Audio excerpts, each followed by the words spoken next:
ఓం నమో నారాయణాయ. విష్ణు సహస్రనామంలోని 986, 987 నామముల యొక్క భావమును పాట రూపంలో పాడుచున్నాను. 986వ నామము స్వయం జాతః. తనంత తానే జన్మించినవాడు, ఎవరూ ప్రార్థింపవలసిన అవసరం లేకుండా జీవుల ఉద్ధరణ కొరకు తానే స్వయంగా ధర్మరక్షణ కొరకు అవతరించినవాడు, సకల జగత్తును తానే నిమిత్త కారణము అయినవాడు.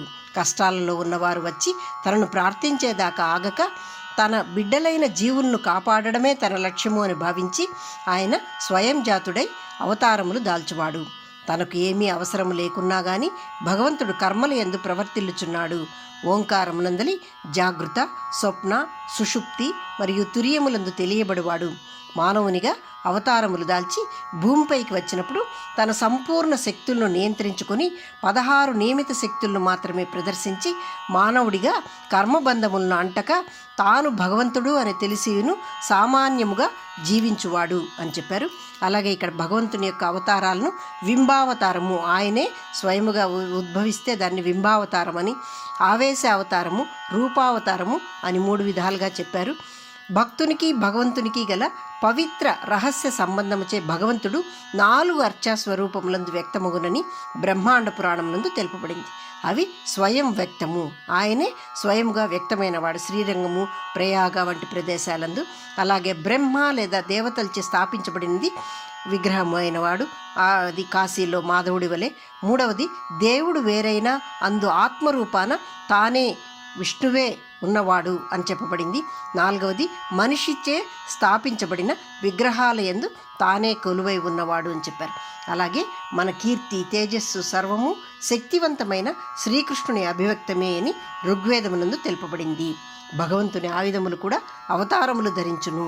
ముక్తి పొందిన ఆత్మలు, కారణ ప్రపంచ నివాసులు మరియు అనంత విశ్వాలలో అనంత అవతారాలు ఆయనవి, అన్ని ఆయన అంశలే అయి నడుస్తూనే ఉంటుంది అని చెప్పారు. అన్నీ ఆ దేవదేవుని అంశలే. స్వయం జాతవు నీవు, తనంత తానే వ్యక్తమై సకల విశ్వమునకు ఉపాదాన మరియు నిమిత్త కారణమయ్యున్న ఆత్మయోనివి స్వయం జాతవు. సర్వశక్తిమంత భగవానుడవైనను దివ్య స్వరూప శక్తితో భౌతిక మాయా ప్రపంచమున అవతారములు దాల్చు సర్వాదివి అజుడవు. కర్మబంధాలు తనకు లేకున్నను, ప్రకృతి సంకెళ్ళలో బంధించబడకున్నను, ప్రకృతి తన నియంత్రణలో ఉన్నను, స్వయేచ్ఛతో భూమికి దిగివచ్చు పరమ పురుషుడవు. దేవకీ వసుదేవుల మనసుల యందు ప్రవేశించి స్వంత శక్తిని ఉపయోగించి స్వరూప శక్తి యందు ఆవిర్భవించిన దేవదేవుడవు, నందనందనుడవు. అలౌకిక శాశ్వత దైవిక దివ్య శరీరుడవు అయినను అవతారములయందు జీవి యొక్క జన్మ దశాక్రమమున జీవించిన అతీంద్రుడవు. మానవ శరీరం పంచభూత నిర్మితం కానీ తాను మాత్రం అయోనిజుడై నిర్వికార నిష్కళంక బ్రహ్మము తానై వ్యవహరించు సర్వాసు నిలయుడు. శరీరం ఆత్మ అనబడు స్థూల సూక్ష్మ కారణ శరీరములు లేని మహామాయవు నీవు. అవతారములయందు నిజస్వరూపాన్ని బహిర్గతము చేయక తనపై అంకిత భావన కలిగిన వారికి మాత్రమే వాస్తవ రూపాన్ని వ్యక్తపరచు అసంభుడవు. మాయ యొక్క ముసుగును ధరించి మా ముందు సంచరించుచు భక్తవత్సలుడవై భక్తులకు బ్రహ్మానందానుభూతి నొసగు వసుమనుడవు. భగవంతుడు స్వయంగా తన ప్రత్యక్ష స్వరూపాన్ని ధరించి అవతారము దాల్చిన దానిని బింబావతారము అందురు. బింబావతారము రెండు విధములుగా చెప్పబడినది. మొదటిది శక్తి ఆవేశావతారము. ఇందు ఆదిశక్తి మాత్రమే వ్యక్తమగు సాక్షాత్తు అవతారము ఇది. రెండవది దైవిక శరీరం. ఇది ఒక జీవిలోనికి ప్రవేశించున్నది. అనగా దేవుడు ఎవరి శరీరములోనికి ప్రవేశించునో అతను దైవంగా మారునని దీనిని రూపవేష అవతారమని పేర్కొనిరి.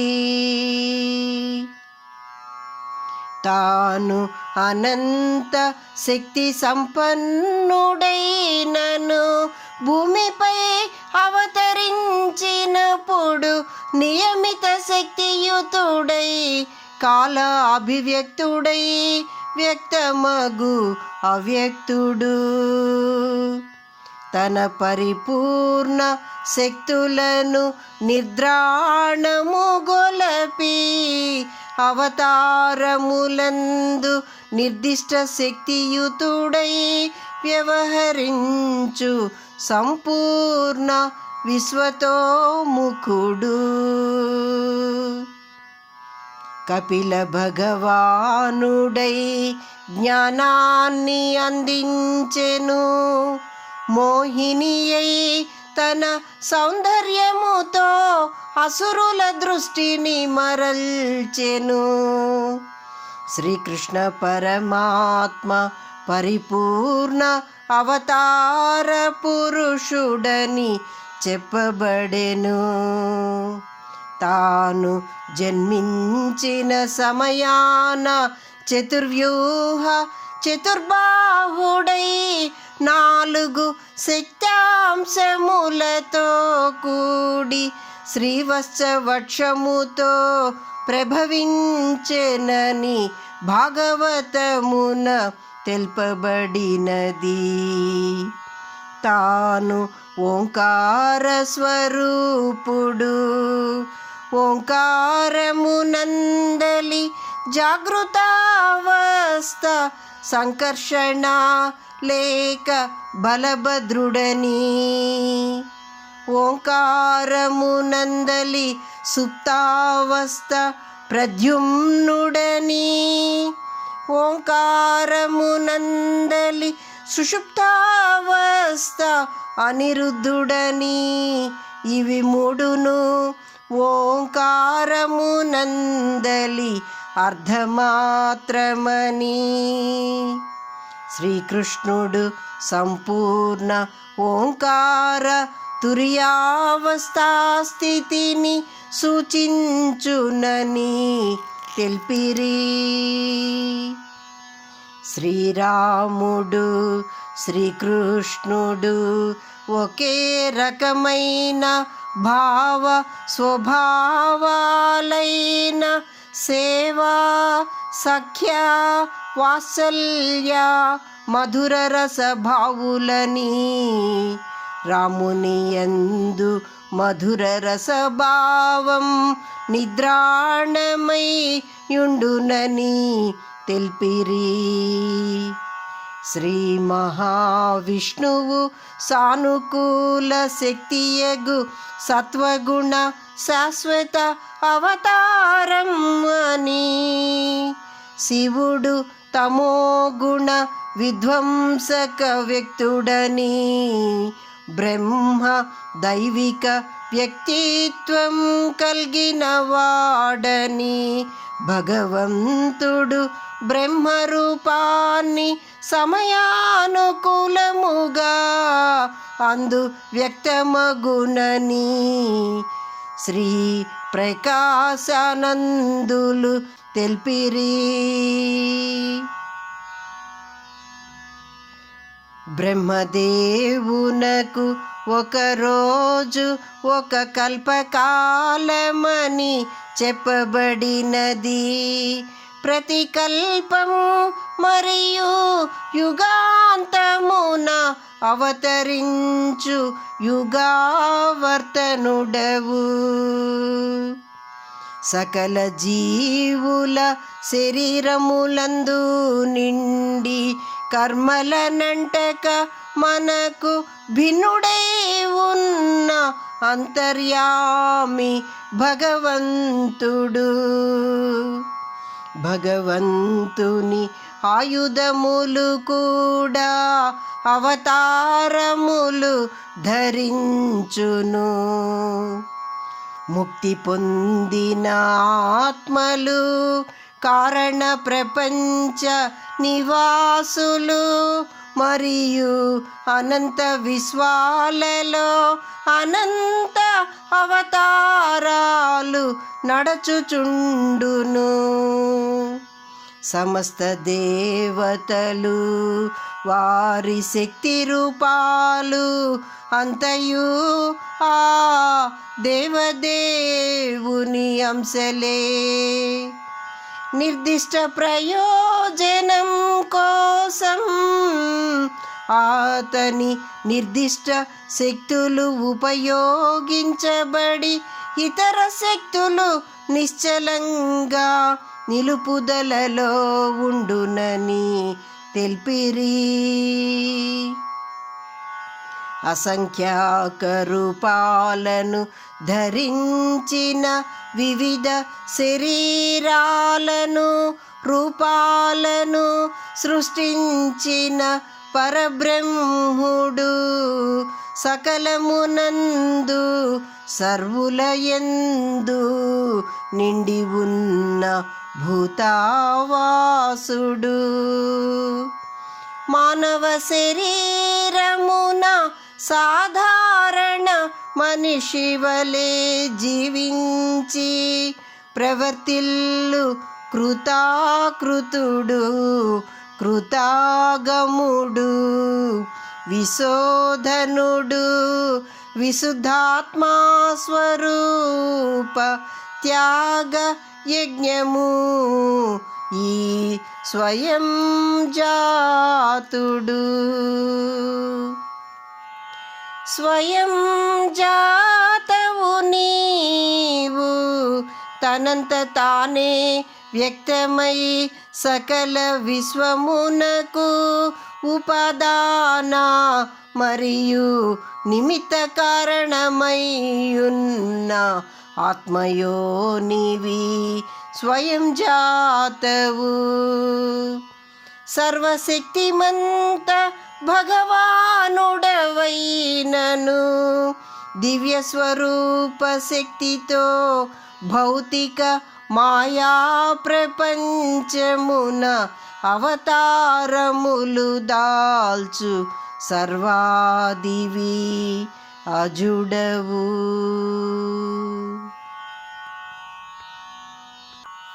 987వ నామము వైఖానహ. ఖన అంటే పెకలించుట అనర్థము. సంసార దుఃఖములను పెకలించి వేయువాడు, ప్రశాంతులైన ముక్తజీవులకు ప్రభువు, శత్రువులను ఖండించి నాశనము చేయువాడు, సంకల్పానుసారుడై అవతరించు స్వయం జాతుడు, తన భక్తుల సంసార దుఃఖాలను ముఖ్యంగా జనన మరణ క్లేశాలను పెకిలించి పారవేయు వైఖానుడైతడు. తన అభివ్యక్తి అయిన విఖానస ఋషిచే రచించబడిన వైఖానస సూత్ర విధానములతో పూజించబడువాడు అని చెప్పారు. వైఖానుడవు విష్ణు అభివ్యక్తివి, వేదాలు మరియు శాస్త్రాల విద్యను క్షుణ్ణంగా పొందిన విఖనస ఋషివి. నైమిసారణ్యమున పవిత్ర వైఖానస కల్పసూత్రాన్ని రచించిన మరియు భగవత్ శాస్త్రాన్ని బోధించిన విష్ణుతత్వుడవు. విఖానస ఋషిచే ప్రతిపాదించబడిన తత్వశాస్త్ర సూత్రములచే విష్ణువును ఆరాధించు విధము వైఖానసాగమము. కృష్ణ యజుర్వేద తైత్తరీయ శాఖ మరియు వైఖానస కల్పసూత్ర పాఠశాలకు చెందిన బ్రాహ్మణ్యులు ఈ ఆగమశాస్త్ర అనుచరులు. పాంచరాత్ర మరియు శైవ ఆగమ సంప్రదాయమూలముగా గుర్తించబడిన ఏకేశ్వరోపాసన ఈ వైఖానసము. పురాణమనువు తన వానప్రస్థ ఆశ్రమ జీవనం నందు మానవుని జీవితములోని 4 ఆశ్రమ దశలలో 3వ దశ వైఖానస నియమముయని ప్రస్తావించెను.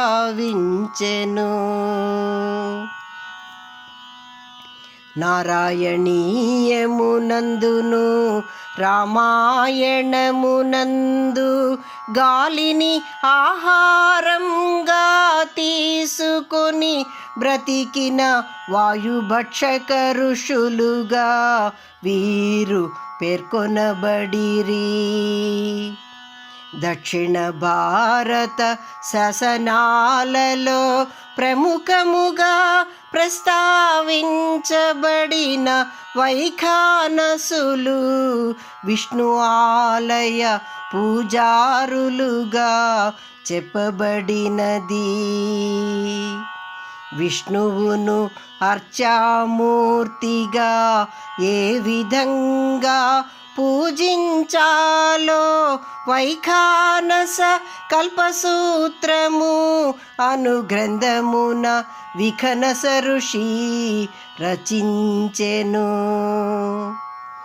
విఖనస ఋషి తన ప్రముఖ శిష్యులైన అత్రి, భృగు, కశ్యప మరియు మరీచికి శ్రీ వైఖానస భగవత్ శాస్త్రమును బోధించెను.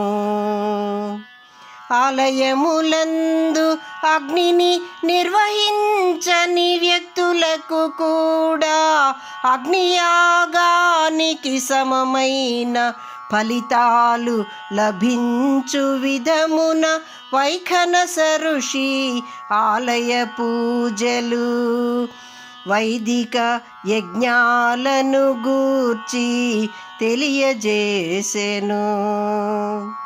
వైఖానస గ్రంథాలు శ్రీ మహావిష్ణువు యొక్క 4 అంశాలను తెలిపినవి. అందు మొదటిది పురుషుడు అనగా స్వచ్ఛమైన చైతన్యము. రెండవది జీవిత సూత్రం అనగా సత్యము మరియు విశ్వాన్ని నిలబెట్టువాడు. మూడవది అచ్యుతుడు అనగా అన్ని పదార్థాల సమయం మరియు మార్పులేని అంశముగాను. నాల్గవది అనిరుద్ధ, ఇది ఉనికి అంతటికి అంతిమ భాగమైన వాడుగాను గౌరవించబడుచున్నవాడు. ఇది ఏ చతుర్మూర్తి భావన కాని వైకానసమందు పురుషుడు ధర్మముగాను, జ్ఞానము సత్యముగాను, ఐశ్వర్యముతో అచ్యుతుడుగాను, అనిరుద్ధుడు వైరాగ్యముగాను 4 దశలందు చెప్పబడిరి. వైష్ణవం భగవంతుని ఆదిమ మరియు అవిభాజ్య స్వరూపుడు, సర్వదేవతా స్వరూపుడు ఎని ఓం నమో భగవతే వాసుదేవాయనియు, ఓం నమో నారాయణాయనియు కీర్తించుచున్నది. విష్ణువు యొక్క పత్ని శ్రీ మరియు ప్రకృతి విష్ణువు యొక్క శక్తి స్వరూపమని తెలిపిరి. వైఖానస ఆలయమున ఈ 4 అంశాలు విష్ణువు చుట్టూ ఉన్న 4 దేవతలుగా గుర్తించబడినవి. అవి తూర్పున పురుషుడు, దక్షిణానికి సత్య, పశ్చిమానికి అచ్యుత మరియు ఉత్తరానికి అనిరుద్ధులు. విష్ణువు యొక్క 4 సద్గుణాలు బ్రాహ్మణ్యుని 4 వంతులు. అవి ఆమోదము, ప్రమోదము, సమ్మోదము మరియు వైకుంఠములు. ఇందు ఉన్నతమైనది విష్ణుని పరమపదము వైకుంఠము. ఈ 4 సద్గుణ విమానములందు భగవంతునిలో భక్తుడు క్రమముగా సాలోక్య, సామీప్య, సరూప్య, సాయుజ్య, ఆనంద, బ్రహ్మానందముల అనుభవించునని తెలుపబడినది. అతని సకల రూపం భక్తుల యొక్క భక్తి ధ్యానానికి ప్రతిస్పందించు కల్పతరువు అని ప్రస్తావించబడినది. జపం, హూత, యజ్ఞం, అర్చన మరియు ధ్యాన సాధనలచే శ్రీ మహావిష్ణువు భక్తులకు మోక్షద్వారమున వైకుంఠ నివాసము చేర్చునని వైఖానస సిద్ధాంతములందు స్వయం వైఖానస ఋషిచే తెలుపబడినది. వైఖానుడవు విష్ణు అభివ్యక్తివి. వేదాలు మరియు శాస్త్రాల విద్యను క్షుణ్ణముగా పొందిన విఖనస ఋషివి. నైమిసారణ్యమున పవిత్ర వైఖానస కల్పసూత్రాన్ని రచించిన మరియు భగవత్ శాస్త్రాన్ని బోధించిన విష్ణుతత్వుడవు. ఓం నమో నారాయణాయ.